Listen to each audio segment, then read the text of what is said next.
When trillionaire Elon Musk warned that India could face a population crisis, many people laughed.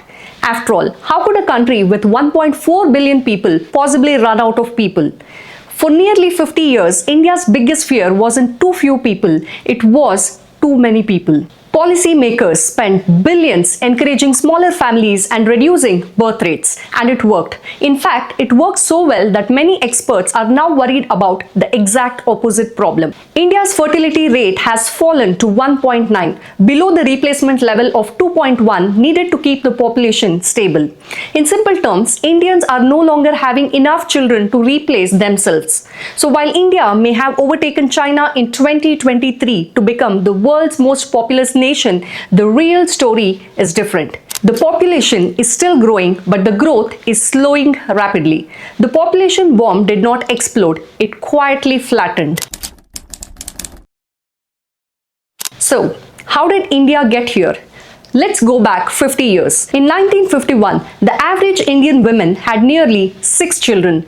Large families were common. Children helped on farms, and because child survival rates were low, parents often had more children. The government feared a population explosion. In the 1970s, India even experimented with aggressive family planning policies. But the real reason birth rates fell wasn't strict policies, it was progress. Over the last few decades, India underwent a massive social change. According to the Sample Registration System (SRS), India's largest and most reliable demographic survey system, the basic birth rate fell from 36.9 births per thousand people in 1971 to just 18.3 births per thousand people today. The total fertility rate dropped from 3.6 in 1991 to 2.4 in 2011 and now has fallen further to 1.9. So, what changed? Why did Indian families go from having 6 children to fewer than 2? The answer wasn't a single government policy. It was a complete transformation of Indian society. It boils down to 3 major factors: education, health, and urbanization. First, female literacy surged across the country, and education had a profound impact on family size. Research consistently shows that as women's education levels rise, fertility rates fall. In fact, the fertility rate among literate women has dropped to 1.8, while among others it remains significantly higher at 3.2. While girls stay in school longer, they tend to marry later and delay starting families. As a result, the peak childbearing age has shifted from the early 20s to the 25 to 29 age group. Second, healthcare. Healthcare improved dramatically. In earlier generations, many parents had more children because they were uncertain whether every child would survive. As vaccines, medical care, and maternity health services improved, that uncertainty began to disappear. Today, an impressive 95.4% of births in India take place in healthcare facilities, giving parents greater confidence in their children's survival and well-being. Number 3. India urbanized rapidly. People moved to cities. For a long time, experts believed that smaller families were mainly an urban phenomenon.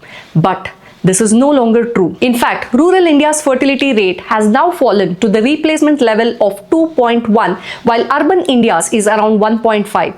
The gap between rural and urban India is closing rapidly. As India urbanized and aspirations changed, the economics of parenthood changed as well.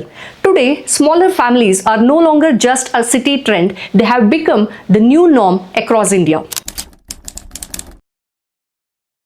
But India's fertility story is really a tale of two Indias. In many southern and urban regions, birth rates have fallen to remarkably low levels. Delhi's fertility rate is just 1.2, while Kerala, Tamil Nadu, and West Bengal are at 1.3, similar to countries like Japan and South Korea, which has some of the world's lowest birth rates and fastest aging populations. India is nowhere near that stage yet, but these states are beginning to show demographic patterns that resemble those aging societies. Meanwhile, northern states such as Bihar, Uttar Pradesh and Madhya Pradesh still have relatively higher fertility rates, but they too are falling rapidly.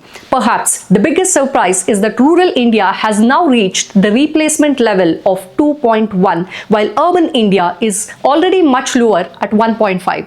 The message is clear. The era of the large Indian family is quietly coming to an end.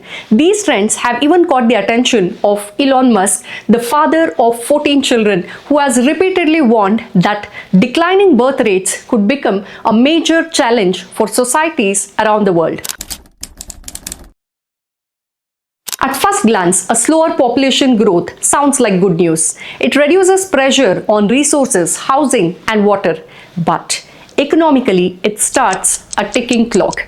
Right now, India is enjoying what economists call a demographic dividend. Nearly 68% of Indians are in their working years and the country's median age is still under 30. In simple terms, India has a large young workforce and relatively fewer elderly people to support. But this advantage won't last forever. A major study published in The Lancet predicts that India's fertility rate could fall to 1.29 by 2050 and close to 1.04 by 2100. That means fewer children will be born while the number of elderly people will keep growing.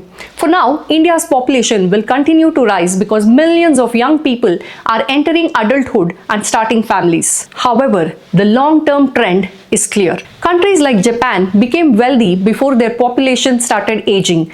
India faces a tougher challenge. Its birth rates are falling like those of rich countries, but its income levels are still much lower. This raises an important question. Can India become rich before it grows old? By 2050, India's elderly population is expected to exceed 350 million people, meaning more than 1 in 5 Indians will be over the age of 60. This demographic shift won't just change India's population chart, it will change the way we live. For generations, Indian families relied on a simple support system, large joint families. There was always someone to help raise children or care for elderly parents. But that system is rapidly disappearing. Imagine India in 2050. A single couple could be raising one child while caring for 4 aging parents. As families become smaller, the responsibility on each individual becomes much larger.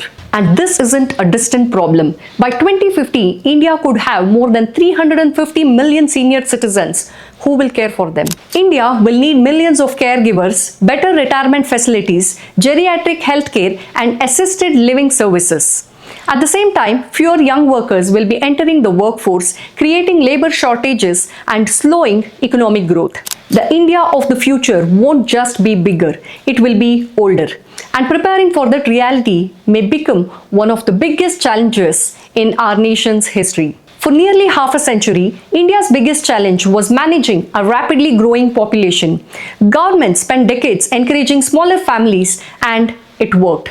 Today, the challenge is no longer population growth, it's population aging. India still has a young workforce and historic opportunity to build wealth, drive innovation, and become a global economic powerhouse. But this opportunity won't remain open forever.